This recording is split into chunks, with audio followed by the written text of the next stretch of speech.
నెల 3వ తేదీన దోర్నాల పట్టణంలోని ఇందిరానగర్లో పాల్తీ రాజేష్ నాయుడు గారు తన వ్యక్తిగత పనుల మీద ఇంటి తాళాలు వేసి బయటకు వెళ్ళడం జరిగింది. మార్నింగ్ వచ్చి అతను ఇంటికి వచ్చి చూసుకునేటప్పటికి ఎవరో గుర్తు తెలియని వ్యక్తులు ఇంటి డోర్ పగలగొట్టేసి, తలుపు మెయిన్ డోర్ పగలగొట్టేసి ఇంట్లోకి వెళ్ళేసి బీరువా పగలగొట్టేసి బీరువాలో ఉన్నటువంటి 19 గ్రాముల ఆర్నమెంట్స్, గోల్డ్ ఆర్నమెంట్స్ని దొంగిలించారని చెప్పి దోర్నాల పోలీస్ స్టేషన్కి వచ్చి 4వ తేదీ కంప్లైంట్ ఇవ్వడం జరిగింది. దీని మీద అదే రోజు పోలీస్ స్టేషన్లో ఎఫ్ఐఆర్ చేయడం జరిగింది.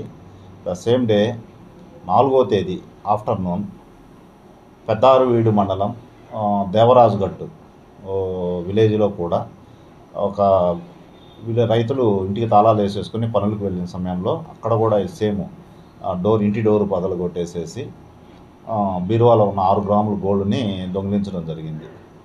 దాని మీద పెద్దారువీడు పోలీస్ స్టేషన్లో ఎఫ్ఐఆర్ చేయడం జరిగింది. ఈ 2 కేసుల్లో ఇన్వెస్టిగేషన్లో భాగంగా దోర్నాల ఎస్ఐ మహేష్ తన టీం తోటి విచారిస్తూ ఇన్వెస్టిగేషన్లో భాగంగా ఈరోజు మన శ్రీశైలం రోడ్లో ఒక వ్యక్తి అనుమానాస్పదంగా తిరుగుతుంటే అతన్ని పట్టుకొని విచారించడం జరిగింది. విచారణలో భాగంగా ఈ 2 దొంగతనాలను కూడా అతను ఒప్పుకోవడం జరిగింది. అతని దగ్గర నుంచి ఈ దొంగతనానికి సంబంధించినటువంటి ఏదైతే పోగొట్టుకున్న వస్తువులని రికవరీ చేయడం జరిగింది.